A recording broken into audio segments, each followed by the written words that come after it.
few months ago, we all know Dom Tiberi, obviously, major sportscaster in town at one of the major networks. And I, in my occupation, have seen all kinds of tragedy, but I was moved when Dom's family was struck by tragedy just over a year ago. And we have been buying advertising on Channel 10 for decades, and had always dabbled with the idea of not doing something that promoted our company, but doing something for the betterment of the community. And when I found out about the Maria's Message Foundation, I thought this would be a great thing for us to do, because we are starting to see more and more at our company deaths that I will call tragedies due to distracted driving. And so we decided to shoot a commercial with Dom, which scared me and made me as nervous as can be. And I've known Dom for many years, just casually, but spending a half hour with him in the studio to shoot a commercial showed me a side of him that I will never forget. And it was a personal experience for me to be there and watch how what happened to him has affected him, watch the passion, the hurt, the realness of a celebrity, but seeing it in person is something I'll never forget. And I was so excited to put up a public service announcement that says a message that we all need to hear. I would be shocked if there's anyone in this room who has not been guilty of some form of distracted driving. And distracted driving is not just texting and driving. It's all kinds of different distractions.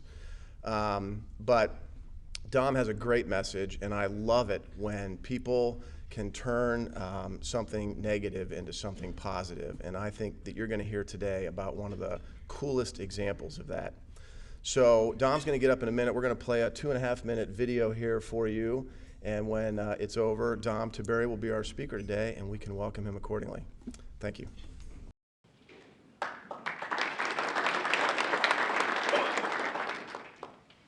She loved life, and she lived it to the fullest. She just had this light whenever you would talk to her. She brought so much light to everybody. She was bigger in life. She was 5 foot nothing, 110 pounds, but she was like this dynamo. And when she come into the room, she would light it up. This was the nicest person I've ever met in my life. Better person than I ever could be. September 17th is a day that I will never forget. I hate that day. And it's a day that I lost my little girl. I said, I love you, Maria. And I love you more, Mom, and she slammed the door, and that's the last time I talked to her. So at 2:25 in the morning, the dog started barking, and I heard a car door. And I said, thank God she's home. The doorbell rings, and Dom went to answer it. And I looked out the window, and I saw 7 policemen standing there, and one of them said chaplain. And as a dad, you know, you just know this isn't good. That's a parent's worst nightmare. He said, I don't know how to tell you this, but she was in a horrible accident tonight and she didn't make it. There's been a tragedy impacting our 10 TV family this morning, and we're sad to report that Dom Tiberi's 21-year-old daughter, Maria, died last night in a car accident along I-270. To me, it's like 5 minutes ago. It seems like it just happened. I have a hard time not thinking about that night. It is a parent's worst nightmare, and that's the reason that we have done what we've done. Distracted driving, yeah, it's texting, it's playing on the phone. I mean, it's eating, it's putting makeup on, and we may never know what happened to her. Clearly something happened for her to hit a semi-truck at 53 miles an hour. We can either give up, stay in self-pity, or we can pick ourselves up and try to do something about this. I never wanted Maria to be a statistic. I want people to know that if it can happen to me and my family, it can certainly happen to your family. It is the #1 killer of the age group 8 to 24. I want to save lives. We want to save lives. We don't want to have any more tragedies. It only takes a second to be distracted, and it can happen to anybody. Anybody. You look away, it can happen.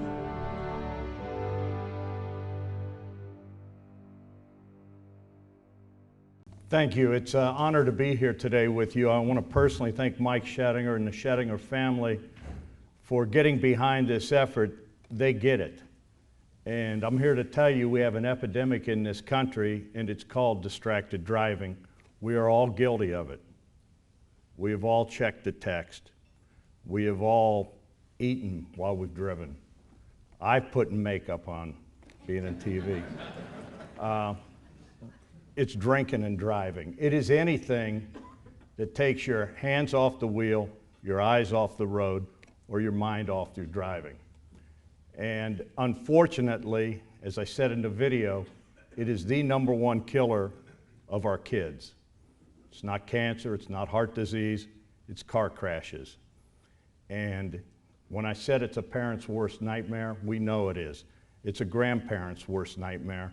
We as human beings are not built to bury our children. And it was the one thing I always worried about with my girls and my son, something bad happening to them. And I think a lot of it was because of what I do for a living, being in the news business. You see it every day. And I was probably overly protective, and it didn't work. And my wife and I, when this happened, you go through all kinds of stages, the grief. I can't even begin to tell you how bad it is. Maria is the first thing I think about in the morning, the last thing I think about at night, and if I sleep, I dream about her. And, but it's no different than any other parent. And there's too many of us out there, and I had a choice. I talked about maybe not going back on television because I knew it was going to be hard. Maria's funeral was on a Monday, and I went back to work on Wednesday. And it turned out to be a godsend because you got to stay busy. But I tell people now I would much rather be talking Buckeye football, but that's my job, and I now have a mission, and I have a passion. You don't choose this, it chooses you. And I'll be honest with you, I've had some strong talks with God. Why? We don't understand, but that's my mission, and I believe the mission is to try to make a difference. I want to be an advocate for all the other parents out there that have lost their kids, for all the other Marias, but I want to be an advocate for all the parents that haven't. I don't want you to go through this. In this country, heart disease is #1 killer, cancer is #2, and car crashes is #3. It's almost shame on us that we didn't do something sooner. I didn't know that. I did not know that. About 33,000 people die a year in the United States in car crashes, and 68% of them are kids. #1 killer. In Ohio alone, every 7.5 hours someone dies in a car crash. Over 3 people a day. Majority of them are kids. Every 5 minutes in Ohio, there's an injury accident. Had Maria lived, she would not have a very good life. She would have a traumatic brain injury. And there's a lot of kids out there because our medical science is so much better. People are surviving, but traumatic injuries, missing limbs. We all know someone that's had a horrible accident, and it's happening entirely too much. I've spoken through, we've started 2 things. We started the Maria's Message program. It's an awareness program through my family at 10 TV. I can't thank them enough for all the support they have given me and my family, and I'll never forget it. But the Wolf family, John Cardenas, Michael Fiorelli, they've gotten behind this, and they have helped us so much to get this message out there. To date, since April, we've been to 36 high schools around Central Ohio, spoken to over 21,000 kids, And I put some of these pamphlets there. We go, and they take the pledge with me, and we've had over 20,000 kids take the pledge that they're no longer going to be a distracted driver. The other thing we've done, we've provided defensive driving classes free of charge through Mid-Ohio, and over 300 kids have taken that. And then there's the awareness program. You've seen the billboards, you've seen the television ads, and basically what we're trying to do, we all remember when we were kids, nobody wore seatbelts. And through an education program and hammering it, we don't think twice now about getting an automobile without putting a seatbelt on. And that's what we want with this distracted driving business. Somewhere along the line, the idea of what an automobile truly is, getting from point A to point B, got lost. And now we want to be able to do all these different things in the car, and there's a difference between us. We shouldn't be doing it. None of us should, because our kids are watching, and they learn. And we're, like I said, we're all guilty of it. And if you see someone doing it, if you know someone doing it, tell them to stop it, because the kids are watching. We need to set a better example. But there's a difference between someone like us that's been driving for 20, 30 years and a kid that's been driving for 2 months. And you know, the reason they have these laws on the books, like you can't have a bunch of kids in the car because bad things happen.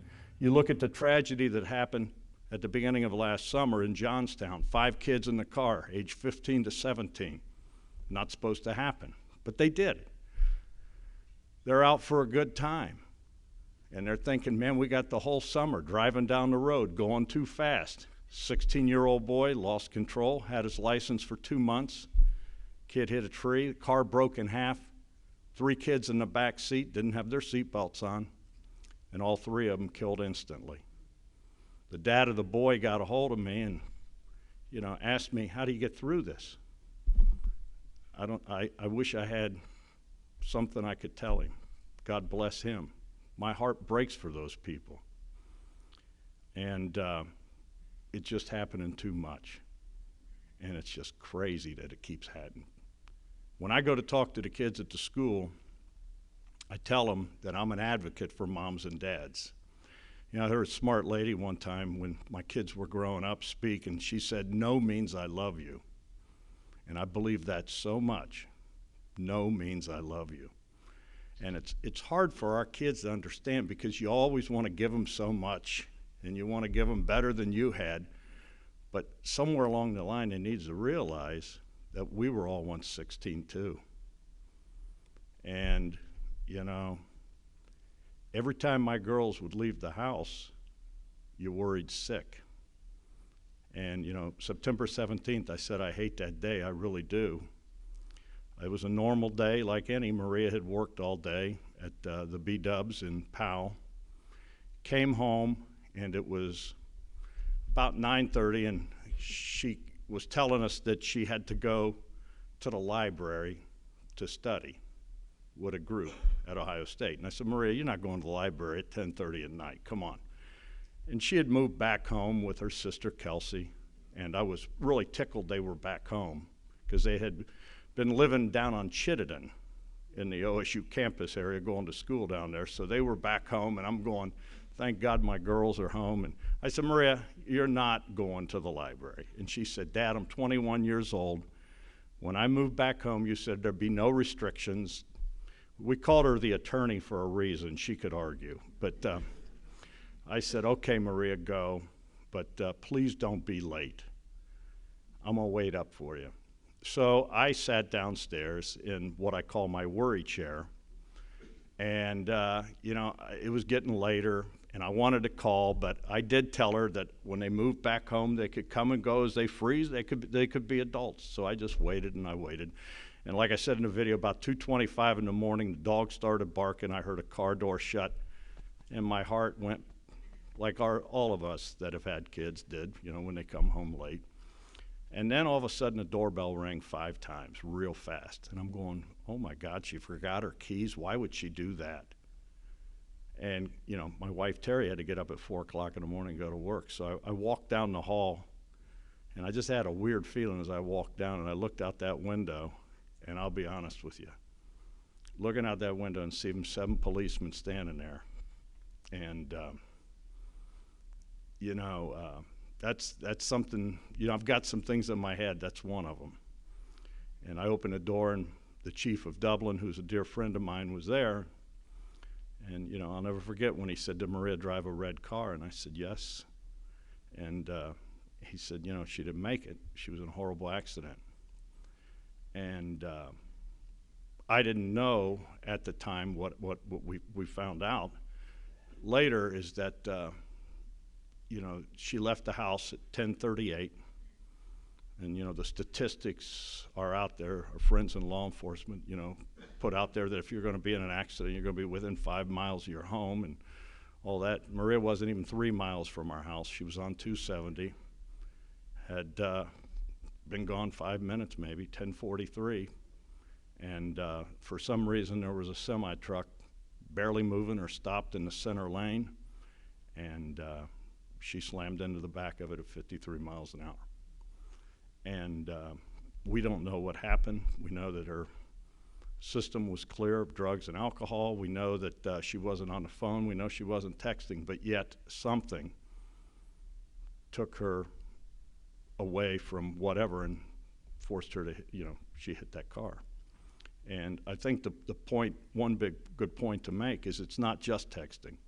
In Dublin, we had 3 tragic deaths in a 6-month period, and not one of them, those kids that died, were texting. And texting's bad, but so is drinking and driving. So is playing with the radio and driving. And so is anything else that takes your eyes, mind, or hands off the wheel. I've always prided myself on being a tough guy, but I will be honest with you. Having to go to the hospital and see my little girl laying there, and I wanted to bring her home so bad, and I couldn't.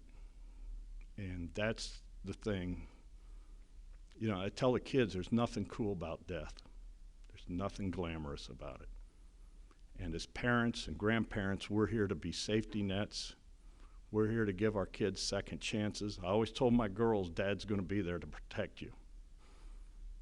And I couldn't bring her home. And there are no do-overs. There are no second chances. And that's the nightmare that you live with as a parent, that, someone you love so much couldn't come home. And when I talk to the kids, I tell them, you're not going to truly understand what I'm telling you until you're a parent yourself. And then it's going to click. Kids are not puppy dogs. And there's a thing called unconditional love, and that's what a parent has for their child. And we've all been there, and we worry sick about you, and we don't want to see you end up like Maria. And the outpouring of Central Ohio I will never forget. But like I said, I didn't want Maria to be a statistic, and I don't want any other kids to be statistics.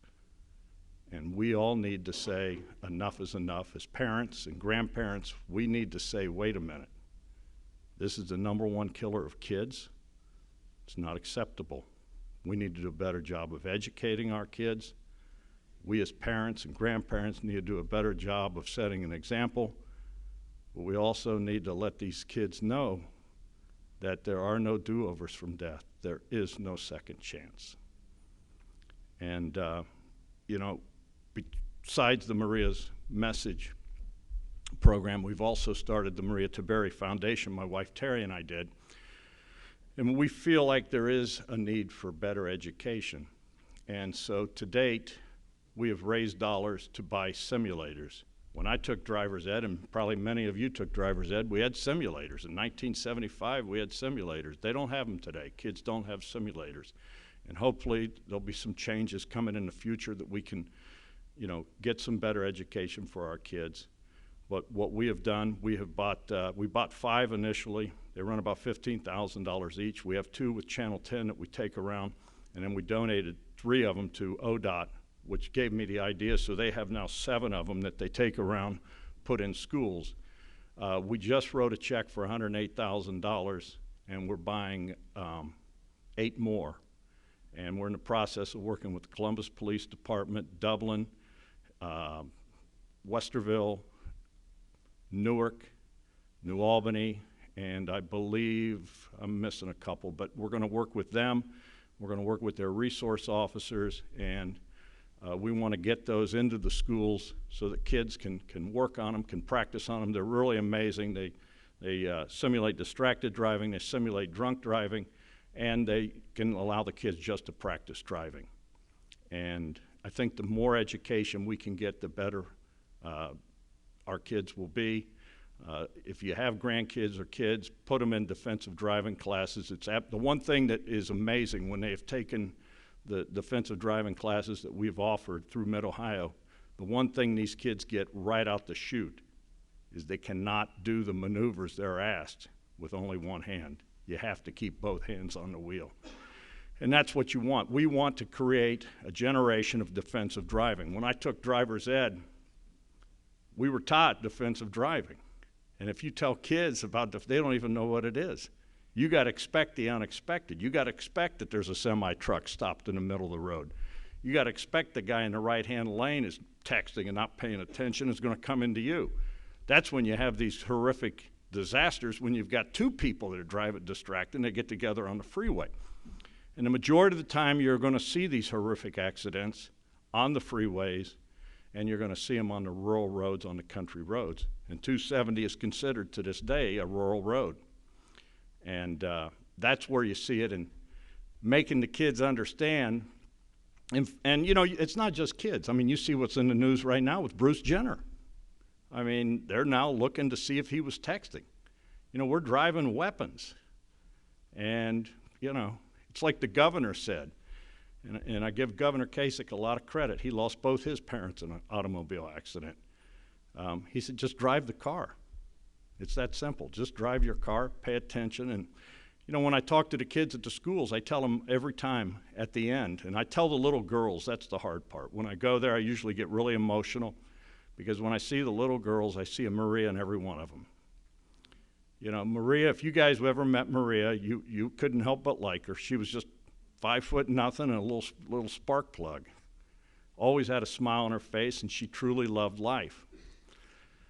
And, you know, the terrible thing about death is that it takes everything you have, everything you're ever going to have, but it robs moms and dads and grandmas and grandpas of their hopes and dreams.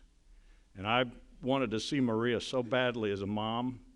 I wanted to walk her down the aisle. I wanted to see her graduate. And all of that ended. And making these kids understand that in the blink of an eye, a decision that they make, it can end. But in closing, I always tell them that Maria's message is a message of love. And I said, I know your parents love you. You know your grandparents love you. I can tell you these teachers and administrators love you, because they wouldn't have me here. And I promise you, I love you.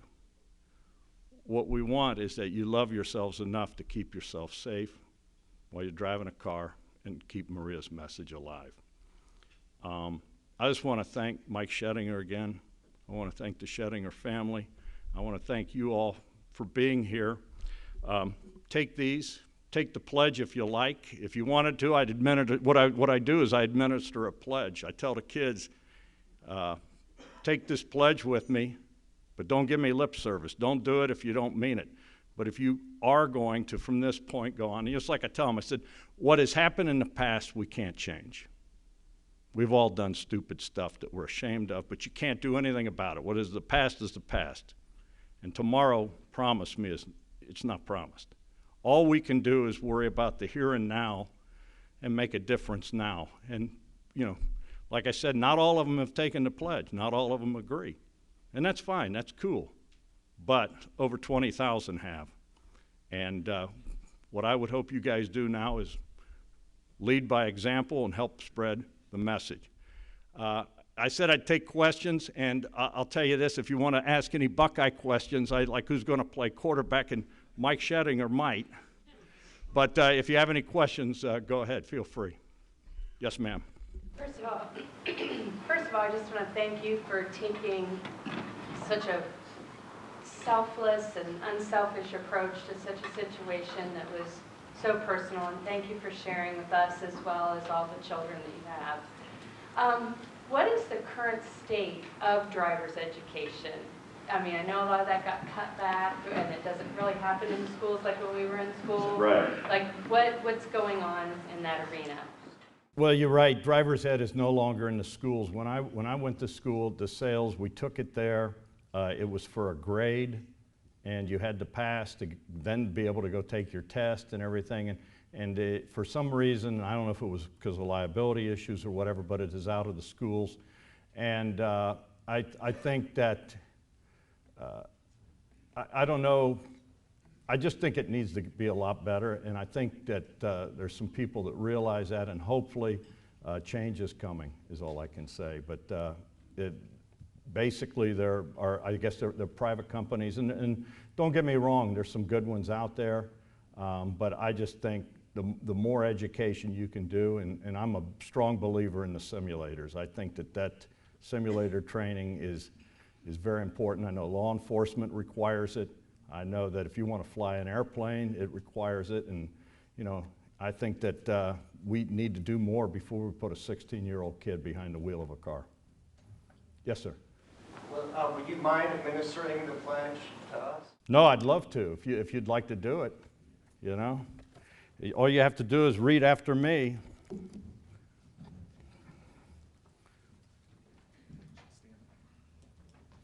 Well, you can stand up if you want. They don't normally do, but that's all right. Look at this.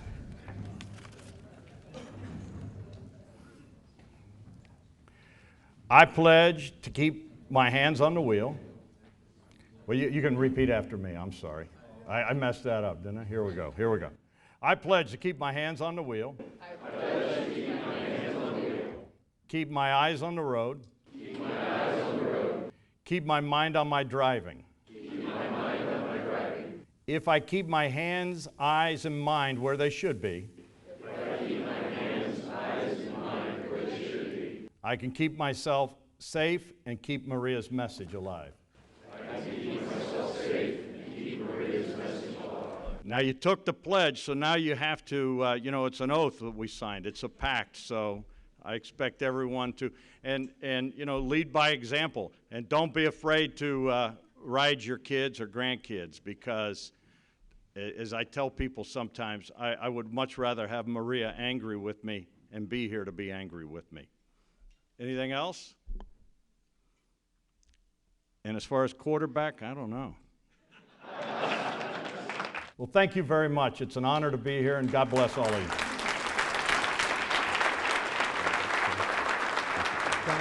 Thank you very, very much, and I empathize with you. This is a gift from Argo and Laney for coming and speaking to us. God bless you. You didn't have to do that. Thank you.